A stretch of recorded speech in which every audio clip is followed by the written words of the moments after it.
Otro de los ejes,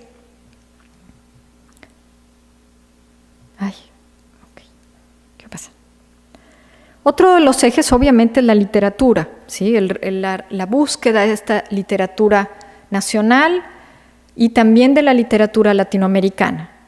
Si no son revistas que evidentemente tienen un fuerte tono político, ¿sí? La Universidad del Pueblo, como podrán ver en este título, pero que jamás desdicen de su función como literatos, como escritores.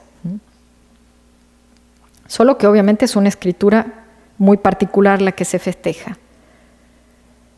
Vemos obviamente aparecer en las páginas de Renovación muchísimas referencias a América Latina y al americanismo, entendiéndolo como latinoamericanismo, ¿sí? También vemos aparecer referencias a Lenin en este clave de ingenieros de admirar a las figuras que se animan a tener cambios, pero recordando permanentemente a los jóvenes que no es necesario afiliarse al Partido Comunista para poder realizar estos cambios sociales, porque es muy astuto, ¿sí?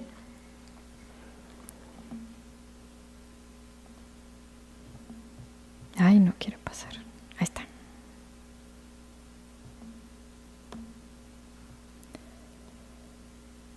Otra de las preocupaciones son las dictaduras que empiezan en el continente, y una parte muy importante del boletín es la sección de libros y revistas. En esta sección es donde se observa cómo esta red de intelectuales y de jóvenes estudiantes empieza realmente a componerse, es decir, a través de observar qué libros se publican, de qué países, de qué autores, de qué tendencias, uno puede ir reconstruyendo cómo se configuró esta red latinoamericanista. Quiénes publicaban, a quiénes se citaban, quiénes hacían las reseñas de los libros que se enviaban, a quienes excluían, obviamente, porque como toda revista tiene un momento, tiene una fuerte selección.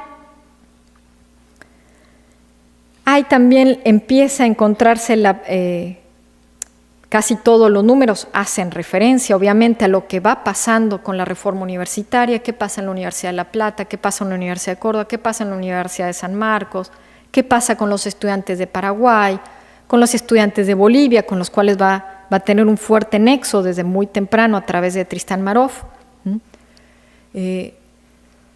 con los de Venezuela.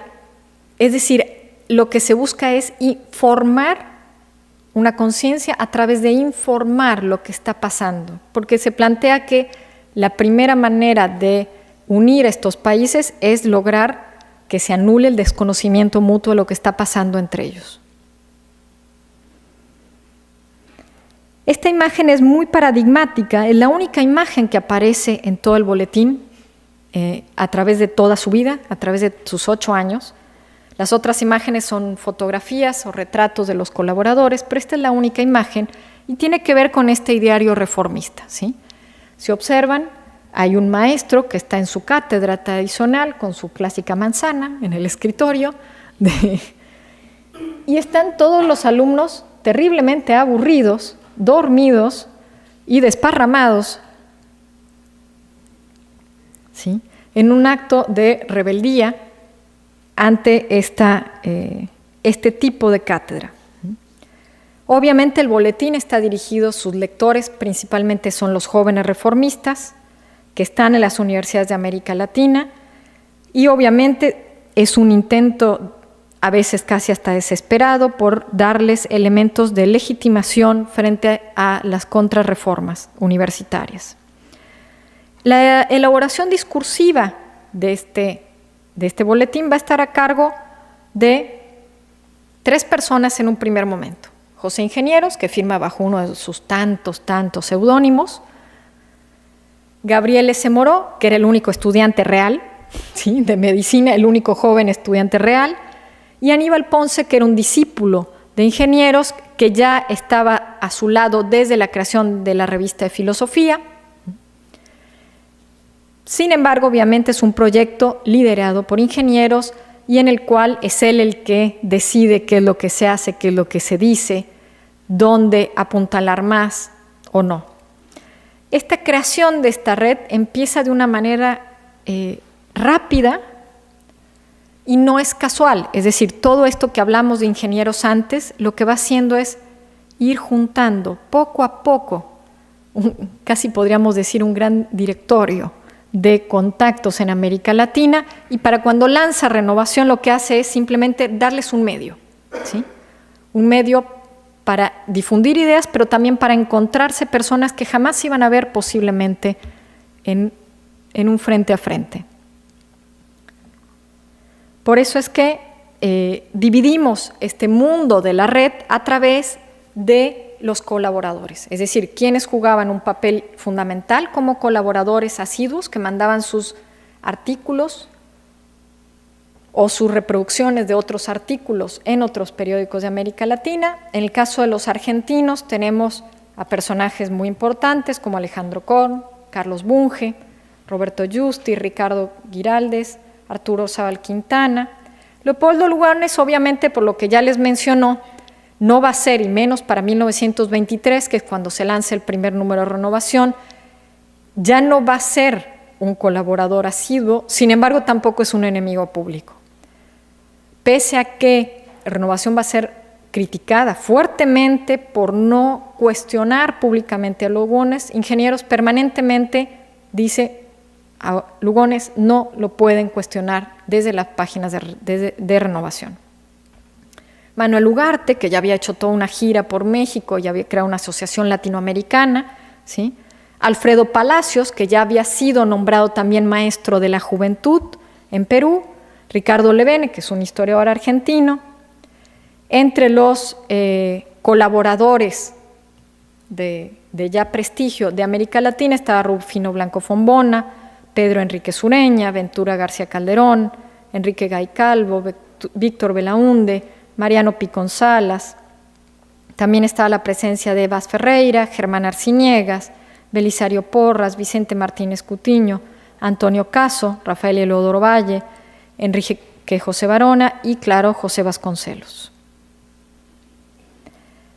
Tenemos otro grupo de colaboradores muy frecuentes que tal vez gozaban de menos prestigio en el campo intelectual, que son estos jóvenes universitarios, pero a los cuales también se les da un gran espacio en el boletín, que van a ser los jóvenes reformistas, ¿sí? Saúl Taborda, en el caso de los argentinos, Carlos Américo Amaya, Manuel Cruz, Héctor Ripalverdi, Euclides E. Jaime, Julio Noé, Gregorio Berman, Julio B. González, Carlos Sánchez Viamonte, Julio R. Barcos y Evar Méndez. En el caso de los latinoamericanos, tenemos nada más ni nada menos que a Víctor Raúl Aya de la Torre, a Manuel Seoane, que para el caso de Renovación va a tener un papel fundamental, ¿sí?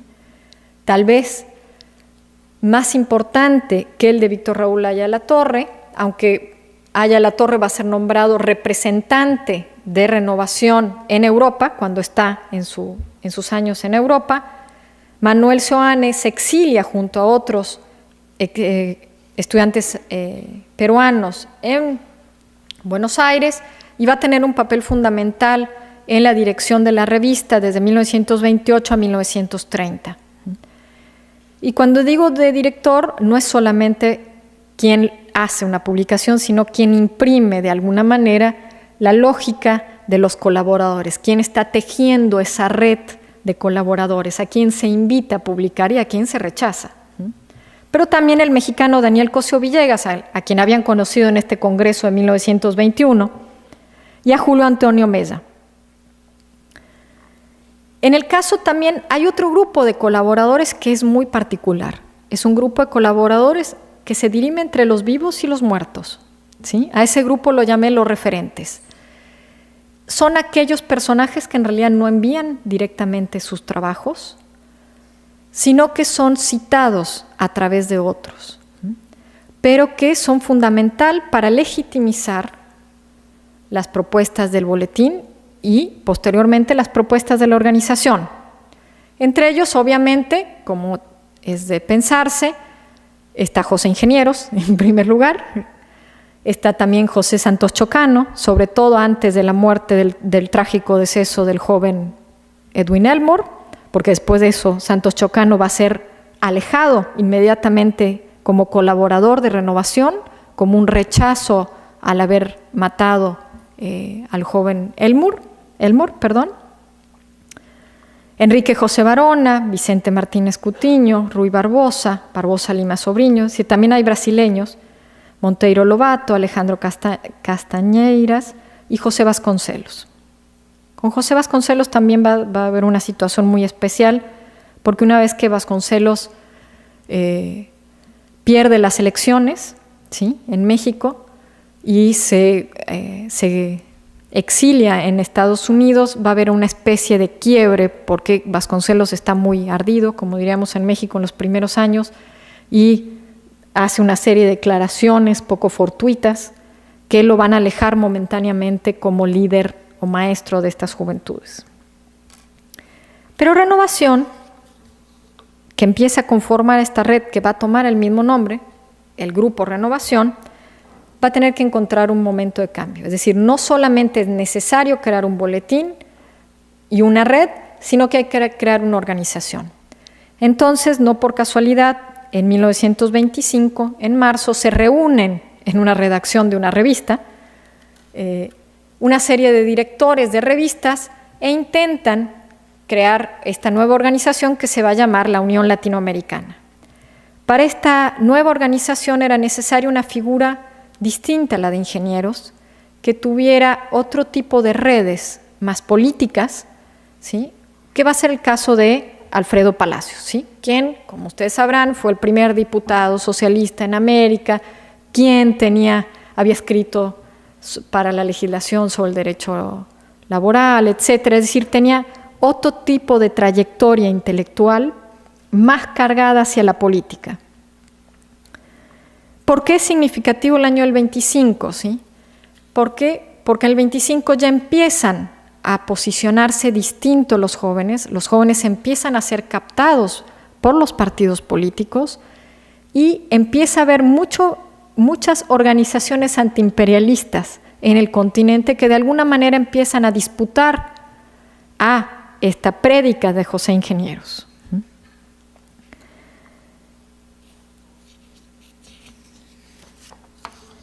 Este nuevo proyecto de la organización, de la ULA, como le llamo yo por sus siglas, ¿sí?, va a estar destinado sobre todo a defender un antiimperialismo autónomo y latinoamericano que no va a depender de sectas políticas o mandatos externos. Es decir, claramente se está posicionando por la izquierda, pero no por la izquierda del Partido Socialista ni del Partido Comunista. Va a renovar sus votos por crear esta conciencia, pero lo va a hacer de una manera tal vez un poco más agresiva. Palacios, por ejemplo, en esta foto, va a tener además un gran ímpetu cuando va en su viaje a México, ¿sí? Va a Perú y también va a México. En México va a ser homenajeado, va a ser invitado a hablar, por ejemplo, acá está en la Cámara de Diputados en 1923. En esta está en una visita, ¿sí?, oficial junto a José Vasconcelos y Antonio Caso en una ceremonia de honor en la Universidad de México en 1923. Pero también va a necesitar conformar una organización con personajes claves. Estos personajes que van a ser los miembros del Consejo Directivo de la Unión Latinoamericana, no sé si alcanzan a leer, está muy chiquito, van a tener, por ejemplo, como vicepresidente a Carlos Sánchez Viamonte, que es un personaje clave para el reformismo argentino, a un personaje un poco extraño, que es este hombre Arturo Orzábal Quintana, al cual vamos a hacer referencia en pocos momentos, a Julio B. González, que es otro personaje fundamental para el reformismo. Estos personajes se van a repetir de alguna u otra manera en distintos cargos.